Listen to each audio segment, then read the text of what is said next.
It is time to bring in Ruth Epstein from the Republican-American with our Republican-American report. Good morning, Ruth. Hi, Marshall. How are you this morning? Very good. I saw your picture, and I read your story on the Housatonic Valley Regional High School graduation at Lime Rock Park. It's funny. I posted the Lime Rock posted some of the pictures, and other people did, and some of the comments were very funny. Like one person said, "I hope the cars weren't too loud." There were some very funny comments, but hey, the class of 2020 is on their way. That's correct. And, as several of the speakers said, it was certainly they had to face many changes throughout their high school careers. And, of course, ending at Lime Rock Park was one of them.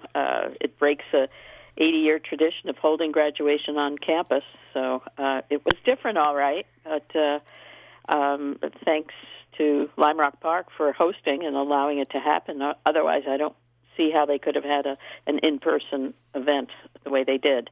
And they got to all take a victory lap around the track at the end, and then everyone paraded down to the high school where they got their diplomas. See, had that been my class, we would have had people racing. I'm sure. You'd be right at the front, too. They'd be cutting one another off. There have been accidents everywhere. Everybody on your mark. Yeah. That's right. So, yes, and another class gone, and we'll see what happens in the fall. I mean, everything is so uncertain and up in the air. And the superintendent flew back in. The superintendent was here.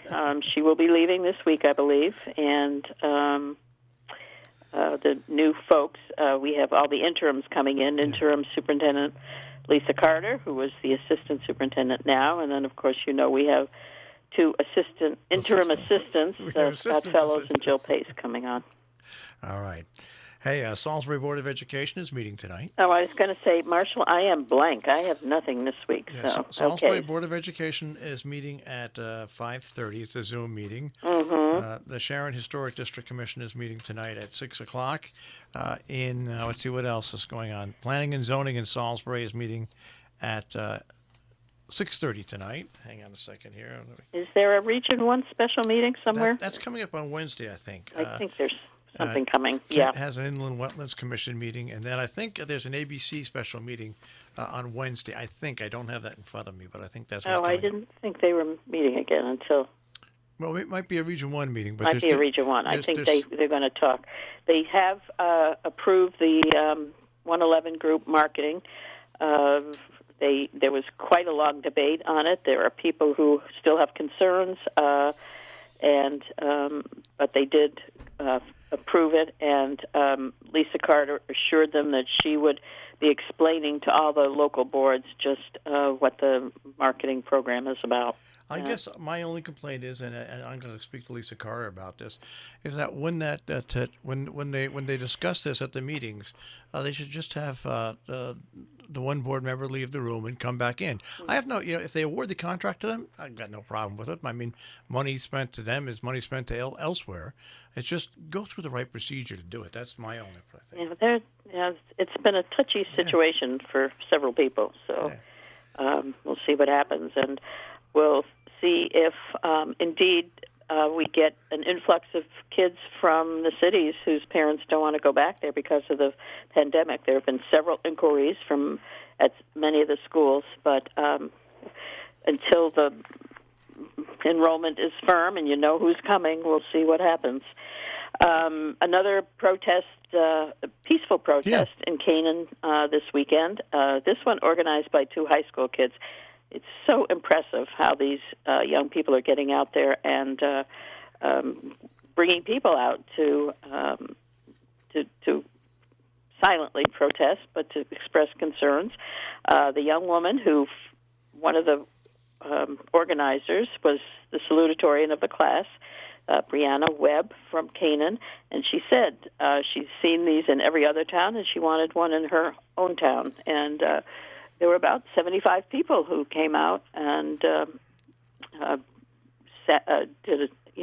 listened as they made their statements. And then what was incredible was during the 8 minutes and 42 seconds of silence, the church started playing hymns, the Catholic Church across the street, and it was just perfect timing. And another really lovely event in our community.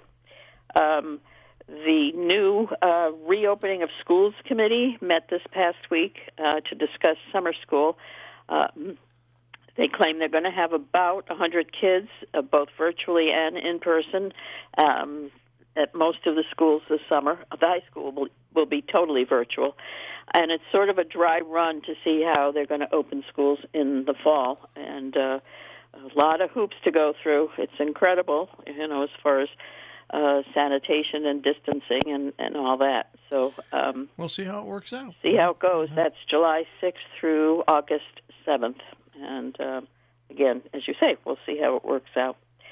And we're really, as they say, not much going on otherwise. No, but the Sharon concerts at Sharon Valley are going to return this summer. Oh, yes, I did see that. Yeah, how nice. They're going to have 3 of them down at the Sharon Valley location. And they'll be down there, right. Well, you can certainly social distance from there. Absolutely. So. And I think that they're going to have some concerts here in Kent. I'm not sure. And I don't know about the VFW. No, I think they were all postponed or put off. And so it's going to be a different summer for all of us. It certainly is. It's going to be very different. All right, Ruth, Well, Marshall, not that much this week, but I'm sure things will happen, and we'll be on it. All right, stay cool and be healthy, and we'll speak to you next week, Ruth. Okay, thanks. You too. Bye-bye. Ruth Epstein from the Republican-American with the Republican-American Report here on Robin Hood Radio.